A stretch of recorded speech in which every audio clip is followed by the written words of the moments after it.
ನಮಸ್ತೆ ಟಿವಿ20 ಕನ್ನಡ ವಾಹಿನಿಗೆ ಸ್ವಾಗತ. ಅಂಗನವಾಡಿ ಸೂರಿಲ್ಲದೆ ಕಳೆದಿದೆ 8 ವರ್ಷಗಳು. ಇದು ರಾಮದುರ್ಗ ತಾಲೂಕಿನ ಸುರೇಬಾನ ಜಿಲ್ಲಾ ಪಂಚಾಯಿತಿ ವ್ಯಾಪ್ತಿಯಲ್ಲಿ ಬರುವ ಶಿವಪೇಟ ಗ್ರಾಮದಲ್ಲಿನ ಅಂಗನವಾಡಿ ನಂಬರ್ 1 ಗತಿ. ಅಂಗನವಾಡಿ ಕೇಂದ್ರಗಳು ಪ್ರಸ್ತುತ ಕಾರ್ಯನಿರ್ವಹಿಸುವ ಜೊತೆಗೆ ಮೂಲ ಸೌಲಭ್ಯಗಳು ಸೇರಿ ಸ್ವಂತ ಕಟ್ಟಡಗಳು ಇಲ್ಲದೆ ಬಹು ವರ್ಷಗಳಿಂದಲೂ ಕೂಡ ಇಲಿಗಳು ಕಾಡುತ್ತಲೇ ಸಾಗಿದೆ. ಶಿವಪೇಟ ಗ್ರಾಮದಲ್ಲಿನ ಅಂಗನವಾಡಿ ನಂಬರ್ 1 ಕಾರ್ಯಕರ್ತೆಯರು ಬೆಕ್ಕಿನ ಹಾಗೆ 8 ವರ್ಷಗಳಿಂದ ಉಪ ಗ್ರಾಮ ಪಂಚಾಯತ್ನ ಕಟ್ಟಡ, ಕಲ್ಯಾಣ ಮಂಟಪ, ಖಾಸಗಿ ಮನೆ ಹಾಗೂ ಶಾಲಾ ಕಟ್ಟಡಗಳು ಸೇರಿ ಬೇರೆ ಬೇರೆ ಜಾಗದಲ್ಲಿ ಅಂಗನವಾಡಿಯನ್ನ ನಡೆಸುತ್ತಾ ಬಂದಿರುವುದು ವಿಪರ್ಯಾಸವೇ ಸರಿ. ಅಧಿಕಾರಿಗಳು ಮತ್ತು ಜನಪ್ರತಿನಿಧಿಗಳ ಬೇಜವಾಬ್ದಾರಿ. ಕಳೆದ 7-8 ವರ್ಷಗಳಿಂದ ಶಿಶು ಅಭಿವೃದ್ಧಿ ಇಲಾಖೆ, ಗ್ರಾಮ ಪಂಚಾಯಿತಿ ಸೇರಿ ಜನಪ್ರತಿನಿಧಿಗಳಿಗೆ ಮನವಿ ಮಾಡಿದ್ರೂ ಕೂಡ ಶಿವಪೇಟ ಅಂಗನವಾಡಿ ನಂಬರ್ 1 ಕಟ್ಟಡ ಭಾಗ್ಯ ದೊರೀತಾ ಇಲ್ಲ ಎಂದು ಸ್ಥಳೀಯ ಅಂಗನವಾಡಿ ಮಕ್ಕಳ ಪಾಲಕರು ದೂರ್ತಾ ಇದ್ದಾರೆ. ಅಲ್ಲದೆ ಅಂಗನವಾಡಿ ಕಾರ್ಯಕರ್ತರು ಕೂಡ ತಮ್ಮ ಇಲಾಖೆಗೆ ಹಾಗೂ ಶಿವಪೇಟ ಗ್ರಾಮಕ್ಕೆ ಸಂಬಂಧಪಟ್ಟ ಅಪರಾಧಿ ಗ್ರಾಮ ಪಂಚಾಯಿತಿಗೂ ಹಲವಾರು ಬಾರಿ ಮನವಿ ಸಲ್ಲಿಸಿದ್ರೂ ಕೂಡ ಯಾವೊಬ್ಬ ಅಧಿಕಾರಿಗಳಾಗ್ಲಿ ಜನಪ್ರತಿನಿಧಿಗಳಾಗ್ಲಿ ಗಮನ ಹರಿಸಿಲ್ಲ. ಈ ಮೊದಲು ಒಂದೇ ಅಂಗನವಾಡಿ ಇತ್ತು, ಆದ್ರೆ ಮಕ್ಕಳ ಸಂಖ್ಯೆ ಹೆಚ್ಚಾಗ್ತಾ ಇರೋದ್ರಿಂದ ಮತ್ತೊಂದು ಅಂಗನವಾಡಿಯನ್ನ ಮಂಜೂರು ಮಾಡಿ ಅದಕ್ಕೆ ನೂತನ ಕಟ್ಟಡ ಕಲ್ಪಿಸಲಾಗಿದೆ. ಆದ್ರೆ 2-3 ದಶಕಗಳಿಂದ ಇದ್ದ ಅಂಗನವಾಡಿ ನಂಬರ್ 1 ಕಟ್ಟಡ ಶಿಥಿಲಾವಸ್ಥೆ ಇದ್ದಿದ್ರಿಂದ ಅನಿವಾರ್ಯವಾಗಿ ಬೇರೆಡೆ ಅಲಿದಾಡುವ ಪರಿಸ್ಥಿತಿ ಬಂದೊದಗಿದೆ. ಶಾಲಾ ಕೊಠಡಿಯಲ್ಲಿ ಅಂಗನವಾಡಿ ಹಾಗೂ ಅಡುಗೆ ಕೋಣೆ. ಇಲ್ಲಿನ ಅಂಗನವಾಡಿಯು ಸರ್ಕಾರಿ ಶಾಲೆಯ ಕೊಠಡಿಯಲ್ಲಿ ನಡೀತಾ ಇದೆ. ಈ ಅಂಗನವಾಡಿಯಲ್ಲಿ 17 ಜನ ಮಕ್ಕಳು ನಿತ್ಯ ಪಾಠ ಮಾಡ್ತಾ ಇದ್ದು, ಈ ಕೋಣೆಯೊಂದರಲ್ಲಿಯೇ ಅಡುಗೆನೂ ಕೂಡ ಮಾಡಲಾಗ್ತಾ ಇದೆ.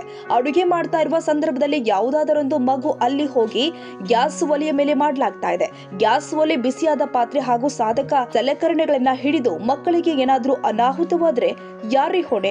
ಚಿಕ್ಕದಾಗಿದ್ದ ಕೊಠಡಿ ಒಂದರಲ್ಲಿ ಅಡುಗೆ ಮಾಡಿ ಚಿಕ್ಕ ಮಕ್ಕಳಿಗೆ ಪೂರೈಸುವುದು ಎಷ್ಟರ ಮಟ್ಟಿಗೆ ಸರಿ? ನಮ್ಮ ಮಕ್ಕಳ ಜೀವಕ್ಕೇನಾದ್ರೂ ಅಪಾಯವಾದ್ರೆ ಸರ್ಕಾರವೇ ಹೊಣೆ ಆಗ್ಬೇಕಾಗತ್ತೆ ಅಂತ ಮಕ್ಕಳ ಪಾಲಕ ಮಲ್ಲಪ್ಪ ಬಾ ಬೇವಿನ ಮರದ ಎಚ್ಚರಿಸ್ತಾ ಇದ್ದಾರೆ. ಅಂಗನವಾಡಿಯಲ್ಲಿ LKG, UKG ಅಂಗನವಾಡಿ ಕೇಂದ್ರದಲ್ಲೇ ಪೂರ್ವ ಪ್ರಾಥಮಿಕ ಶಿಕ್ಷಣ ಕೊಡಲು ಸರ್ಕಾರ ತೀರ್ಮಾನಿಸಲಾಗಿದ್ದು, ಗುಣಮಟ್ಟದ ಶಿಕ್ಷಣ ಹಾಗೂ ಪೌಷ್ಟಿಕ ಆಹಾರ ಕೊಡುವುದೇ ಸರ್ಕಾರದ ಉದ್ದೇಶ. ಆ ನಿಟ್ಟಿನಲ್ಲಿ ಅಂಗನವಾಡಿ ಕೇಂದ್ರವನ್ನ ಮೇಲ್ದರ್ಜೆಗೇರಿಸಲು ಸರ್ಕಾರ ಸಹಮತ ವ್ಯಕ್ತಪಡಿಸಿದೆ. ಆದ್ರೆ ಆಯಾ ಅಂಗನವಾಡಿಗಳ ಕಟ್ಟಡಗಳ ಸ್ಥಿತಿಗಳನ್ನ ಆಲಿಸಿ ಕಟ್ಟಡಗಳು ಇಲ್ಲದ ಅಂಗನವಾಡಿಗಳಿಗೆ ಸುಸಜ್ಜಿತ ಕಟ್ಟಡಗಳು ಇವೆಯೋ ಇಲ್ವೋ ಎಂಬುದನ್ನ ಗಮನಿಸಬೇಕಾಗಿದೆ. ಅಂದಾಗ ಮಾತ್ರ ಸರ್ಕಾರದ ಇಂತಹ ಮಹತ್ವಾಕಾಂಕ್ಷಿ ಯೋಜನೆಗಳು ಸಫಲವಾಗೋದ್ರಲ್ಲಿ ಸಂಶಯವಿಲ್ಲ. ಅಂಗನವಾಡಿಗಳ ಮಾಹಿತಿ: ಸುರೇಬಾನ್ ಜಿಲ್ಲಾ ಪಂಚಾಯಿತಿ ವ್ಯಾಪ್ತಿಯಲ್ಲಿ ಮಂಜೂರಾದ ಮತ್ತು ಚಾಲ್ತಿಯಲ್ಲಿ ಇರುವಂತಹ 36 ಅಂಗನವಾಡಿ ಕೇಂದ್ರಗಳು ಪ್ರಸ್ತುತ ಕಾರ್ಯನಿರ್ವಹಿಸ್ತಾ ಇತ್ತು. ಈ ಪೈಕಿ 24 ಸ್ವಂತ ಕಟ್ಟಡ, 2 ಬಾಡಿಗೆ ಕಟ್ಟಡ, 6 ಗ್ರಾಮ ಪಂಚಾಯಿತಿ ಕಟ್ಟಡ, ಇದರಲ್ಲಿ 2 ಹೊಸ ಅಂಗನವಾಡಿ ಕೇಂದ್ರಗಳು ಚಾಲ್ತಿಯಲ್ಲಿ ಇದೆ. ಈಗಾಗಲೇ ನಾವು ನಮ್ಮ ಹಿರಿಯ ಅಧಿಕಾರಿಗಳ ಹಾಗೂ ಸ್ಥಳೀಯ ಶಾಸಕರಾದ ಅಶೋಕ ಪಟ್ಟಣ್ಣವರ್ ಅವರ ಗಮನಕ್ಕೂ ಕೂಡ ತಂದಿದ್ದೇವೆ. ಮುಂಬರುವ ದಿನದಲ್ಲಿ ನೂತನ ಕಟ್ಟಡ ಹಾಗೂ ದುರಸ್ತಿ ಮಾಡಿಸಲು ಸಹಮತ ವ್ಯಕ್ತಪಡಿಸಿದ್ದಾರೆಂದು ರಾಮದುರ್ಗ ಸಿಡಿಪಿಒ ಶಂಕರ ಕುಂಬಾರ್ ಮಾಹಿತಿ ಕೊಟ್ಟಿದ್ದಾರೆ. ಇನ್ನು ಮುಂದಾದರೂ ಅಧಿಕಾರಿಗಳು ಮತ್ತು ಸ್ಥಳೀಯ ಶಾಸಕರು ಶಿವಪೇಟ ಗ್ರಾಮದೆಡೆ ಗಮನ ಹರಿಸಿ ಅಂಗನವಾಡಿ ನಂಬರ್ 1 ನೂತನ ಕಟ್ಟಡದ ಭಾಗ್ಯ ಕಲ್ಪಿಸಬೇಕಾಗಿದೆ. ಈಗ ಪ್ರಸ್ತುತ ನಿಮ್ಮ ಈ ಅಂಗನವಾಡಿ 1 ನಂಬರ್ ಅಂಗನವಾಡಿ ಕೇಂದ್ರಕ್ಕೆ ಎಷ್ಟು ಮಕ್ಕಳು ವಿದ್ಯಾಭ್ಯಾಸ ಮಾಡಕ್ ಬರ್ತಾರೆ? ನಮ್ಮ ಅಂಗನವಾಡಿ ಕೇಂದ್ರಕ್ಕೆ ಸರ್ವೆ ಪ್ರಕಾರ ಮಕ್ಕಳು 3-6 ಮಕ್ಕಳು 32 ಅದಾವ್ರಿ. ಅದ್ರೊಳಗೆ ನಮ್ಗೆ ಕಾನ್ವೆಂಟ್ ಶಾಲೆಗೆ 10 ಮಕ್ಕಳು ತೆಗೆದ್ರು. ನಮ್ಮ ಶಾಲೆಗೆ ಬರುವ ಅಂದ್ರೆ 18 ಮಕ್ಕಳು ಬರ್ತಾವ್ರಿ. ಈಗ ಡೈಲಿ 18 ಮಕ್ಕಳು ಹಾಜರಿ ಆಗ್ತೀವಿ. ಈ ಮಕ್ಕಳು ಪಾಲಕರು ಏನಾರ ಇದ್ರ ಬಗ್ಗೆ ಪಾಲಕರು ಏನಂತಾರ್ರಿ, ಅವ್ರು ಇಲ್ಲ ಎಲ್ಲ ಒಂದ ಕಡೆ ಆಗ್ತತಿ, ನೀವು ಅಡ್ಗಿ ಮಾಡ್ತಿರ್ತಾರ, ಇಲ್ಲೇ ಗ್ಯಾಸ್ ಐತಿ, ಇಲ್ಲೇ ನಮ್ಮ ಮಕ್ಕಳು ಕುಂದ್ರಸಾಕ್ ನಮ್ಗೆ ಇದು ಅನಿಸ್ತತಿ, ನೀವು ನಿಮ್ಮ ಮೇಲಿನ ಅಧಿಕಾರಿಗಳಿಗೆ ತಿಳಿಸ್ರಿ, ಆಮೇಲೆ ನೀವು ಏನಾರ ಇದ್ರ ಮ್ಯಾಗ ಕ್ರಮ ತಗೋಬೇಕ್ರಿ ಅಂತ ನಮ್ಗೆ ದಿನಾಲು ಬಂದ್ ಪಾಲಕರು ಕೇಳ್ತಾರ್ರಿ. ಆದ್ರೂ ನಾವು ಹೇಳ್ತೇವ್ರಿ, ಆತ್ರಿ ಮಾಡ್ತೇವ್ರಿ, ಈಗ ನಾವು ಈಗ ಮನವಿ ಕೊಡ್ತೇವ್ರಿ ಅಂತ ಹೇಳೇವಿ ನಾವು ಪಾಲಕರಿಗೆ. ಆದಷ್ಟು ಬೇಗ ನಮ್ದು ಇದನ್ನ ಪರಿಸ್ಥಿತಿ ಒಂದ್ ಸ್ವಲ್ಪ ಗಂಭೀರವಾಗೈತ್ರಿ. ಅದನ್ನ ತಾವು ಪರಿಶೀಲನೆ ಮಾಡಿ ನಮ್ಗೊಂದು ಅಂಗನವಾಡಿ ಕಟ್ಟಡ ನಿರ್ಮಾಣ ಮಾಡಿಕೊಡ್ಬೇಕಂತ ತಮ್ಮಲ್ಲಿ ವಿನಂತಿಪೂರ್ವಕ ಹೇಳ್ತೀವಿ. ತಾವೀಗ ಇದಕ್ಕಿಂತ ಪೂರ್ವದೊಳಗ ನಿಮ್ಮ ಇಲಾಖೆ ಅಧಿಕಾರಿಗಳಿಗಾಗಲಿ ಗ್ರಾಮ ಪಂಚಾಯತ್ ತಿಳಿಸಿರಾ? ಪಂಚಾಯತಿ ಅವ್ರಿಗೆ, ಗ್ರಾಮ ಪಂಚಾಯತಿ ಅವ್ರಿಗೆ ಲೆಟರ್ ಬರ್ದು ಕೊಟ್ಟೇವ್ರಿ. 2 ಸಲ 3 ಸಲ ಬರ್ದು ಕೊಟ್ಟೇವ್ರಿ.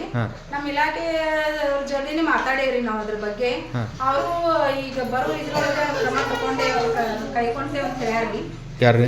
ನಮ್ಮ ಮೇಲಾಧಿಕಾರಿಗಳರಿ, CDPO sir ಹೇಳ್ಯಾರ್ರಿ.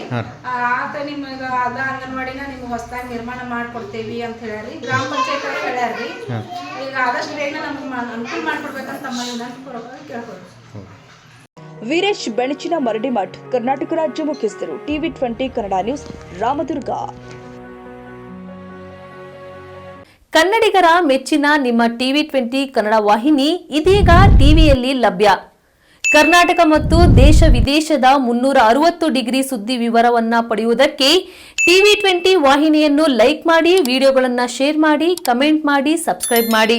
HCN cable 842 ನಂಬರ್ನಲ್ಲಿ Hukkeri taluk ಹಾಗೂ ಸಂಕೇಶ್ವರದ ಸುತ್ತಮುತ್ತಲಿನ ಹಳ್ಳಿಗಳಲ್ಲಿ ಲಭ್ಯ.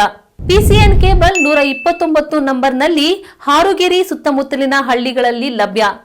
ರಾಯಬಾಗ್ ಡಿಜಿಟಲ್ ಚಾನೆಲ್ ಕೇಬಲ್ 80ನೇ ನಂಬರ್ನಲ್ಲಿ ರಾಯಬಾಗ ತಾಲೂಕಿನ ಸುತ್ತಮುತ್ತಲಿನ ಹಳ್ಳಿಗಳಲ್ಲಿ ಲಭ್ಯ. UDCN ಕೇಬಲ್ ನೆಟ್ವರ್ಕ್ ಉಗಾರ ಸುತ್ತಮುತ್ತಲಿನ ಹಳ್ಳಿಗಳಲ್ಲಿ ನಿಮ್ಮ TV20 ಕನ್ನಡ ವಾಹಿನಿಯೂ ಲಭ್ಯ.